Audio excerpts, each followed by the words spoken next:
Hello everyone. On this channel, I feel that information about what is happening in China is often not correctly conveyed to countries other than China, so I will be disseminating the information I have gathered in English. I'm getting information from multiple media, so I'd be happy if you could comment on the content of the video. Also, English is not my native language, so I use an AI speaker to create the voice to convey the information correctly. If you like it, please subscribe to the channel and support us. This time we will talk about patents. Recently, the number of patent applications from China has increased significantly. According to an article in November last year, China will surpass the United States in terms of the number of patents in 2021 and become the number one in the world.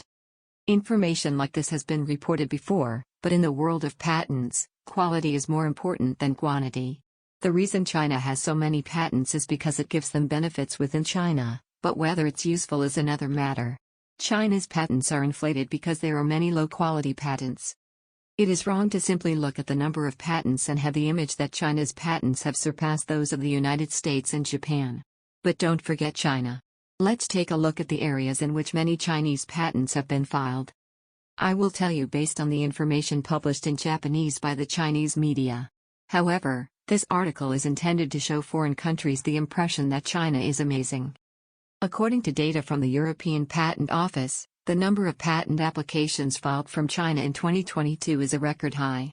What was announced by Xinhua News Agency in Chinese on March 31, 2023 has been translated into Japanese and spread. Huawei has filed the most patents. 27% of the applications are theirs, and others include Chinese smartphone company Oppo, Huawei's rival ZTE, which is said to have been sanctioned by the United States in the past, and Tencent. Most of them are related to the IT industry. In terms of technology, the number of patent applications in the field of digital communications is the highest. By the way, many of Huawei's applications are related to communication technology. It seems that it is more about technology related to base stations than smartphones. Huawei is in a predicament due to sanctions from the United States, but the number of patents shows that it is not giving up yet and thinking about the next strategy. As a company, it's been hit hard right now. Huawei smartphones will never be as big a hit as they used to be. A normal company is already experiencing a drop in sales that would put them out of business. Nevertheless, the fact that they are still reluctantly thinking about their next strategy suggests that they have strong backing from the Chinese Communist Party and the military. Although the United States has also announced, Huawei is a mysterious company among Chinese IT-related companies. Since the company is not publicly traded, there is very little disclosure of company information. I don't really know where the money is coming from and how much money is being spent. It is believed that business activities cannot continue without the strong backing of the Chinese Communist Party. In other words, Huawei is like a branch office of the Chinese Communist Party or the military. I think that Japan should be vigilant that such companies are doing business all over the world like other private companies. I think the IT industry has a short span from technological development to monetization. Therefore, it can be said that it is an attractive industrial sector for Chinese companies. When a new technology or business model emerges, it can be imitated immediately and lead to big business. In the field of IT, China is closed to the rest of the world. American companies cannot do business freely in China, so if a new business model emerges in the US, Chinese companies will do the same in China and dominate the Chinese market, resulting in rapid growth. For example, in countries where IT isolation is not implemented, Google search is used. However, due to IT isolation in China, the Chinese company Baidu occupies most of the market share. Similarly, Amazon has been replaced by eBay. Due to IT seclusion in China, Chinese companies are driving the Chinese market.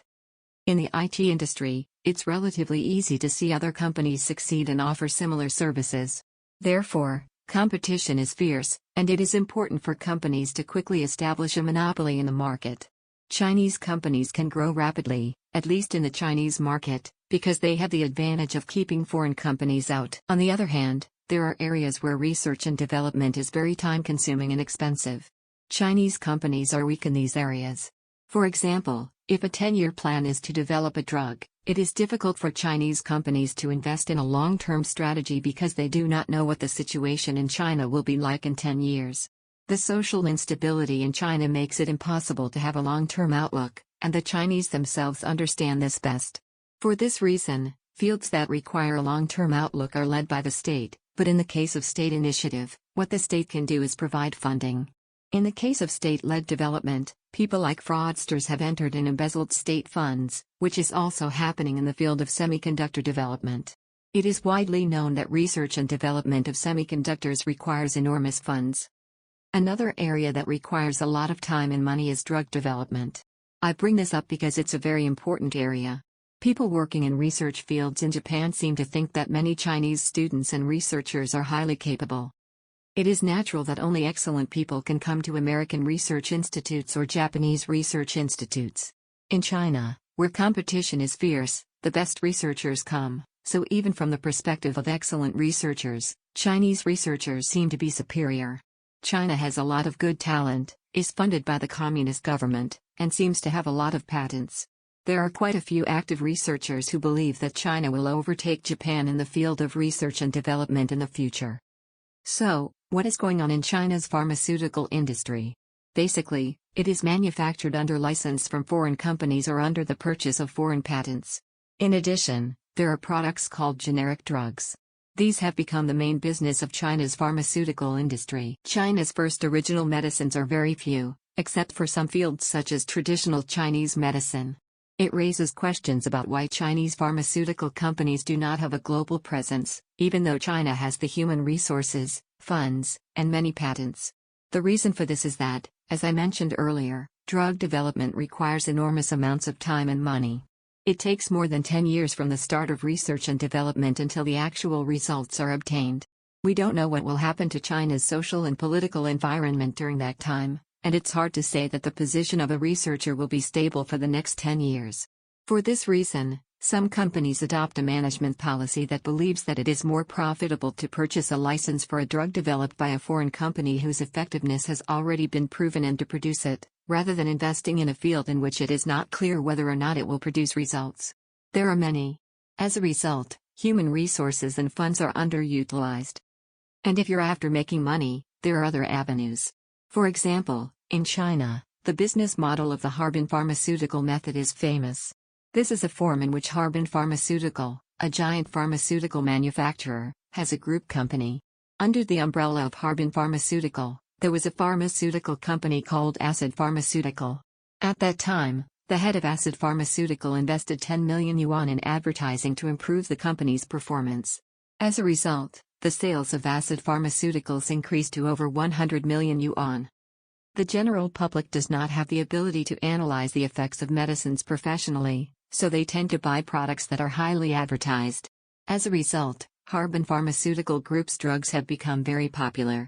Using this method, the Harbin Pharmaceutical method has grown by doubling advertising expenses to increase profits. However, although this company's sales increased, it spent too much on advertising and fell into a state of increased sales and decreased profits. For example, Coca-Cola is said to spend a lot of money on advertising, but it does not put pressure on profits. I think there is probably a strategy to use advertising expenses up to a certain percentage of sales. So while Coca-Cola strikes the right balance, Harbin Pharmaceutical may have spent too much on advertising. In 2014, there is also a background that the management became the subject of the survey. In China, fast-growing big companies have political implications. Especially in the pharmaceutical industry, there is always a political entanglement due to the need for various approvals and licenses. Medical advertising is also highly regulated and subject to scrutiny as it involves political issues and financial transactions. In this way, the Harbin pharmaceutical method, which pursues sales expansion through advertising, has been in decline since the second half of 2014. But this is one of the easiest business models to make money with. Originally, it would be ideal if pharmaceuticals with high therapeutic efficacy would survive and those that did not would be weeded out. In Japan, there are certain restrictions on commercials for cold medicines and hay fever medicines. Advertisements that say, for example, that cancer can be cured are not allowed. Cancer treatment is a highly specialized field, and you can see that the advertisements that say that you can be cured by taking this medicine are not true. Many people are at risk if free advertising is allowed. There are cancer hospitals in China. There are many places that advertise special treatment with the slogan, "If you treat it at our hospital, you will definitely be cured." In the vicinity of Shanghai's major hospitals, there were many small facilities claiming to treat cancer, as well as groups operating businesses that defrauded patients and their families. Over time, regulations have tightened in Shanghai, and such facilities have been wiped out, but they still exist in China as a whole. Instead of spending time developing drugs that actually work, there are those who take advantage of advertising and information gaps to make easy profits by selling drugs that have little to no effect.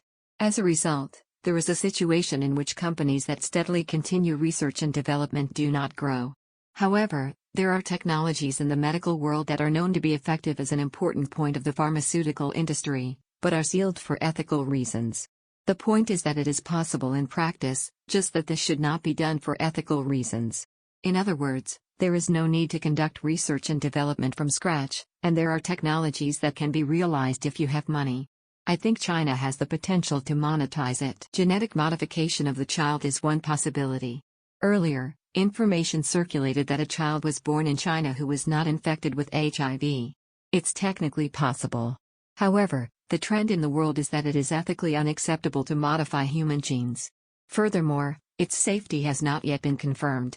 In other words, if you want to, you can do it, and there are people in China who have actually done it. This genetic modification technology can be applied to many things. So I think there is a possibility that genetic modification is being done in the underground. In addition, it is conceivable that Chinese researchers may apply technologies already developed in other countries, which are in the clinical trial stage to confirm safety, without conducting safety confirmation. Due to the instability of the country, China is not good at conducting its own research and development, but it has the human resources and money to replicate technologies developed in other countries. If we are not careful, it may become a reality that technology that has been researched and developed in Japan and is in the clinical trial stage has already been applied in China. Important information related to intellectual property rights and know-how must be careful not to be leaked overseas. Also, if too much time and money is spent on research and development, there is a possibility that the results of development will be transferred to other countries. I think Japan needs to put in place a backup system that will allow the results of research to be monetized quickly. That's all for now. See you next time.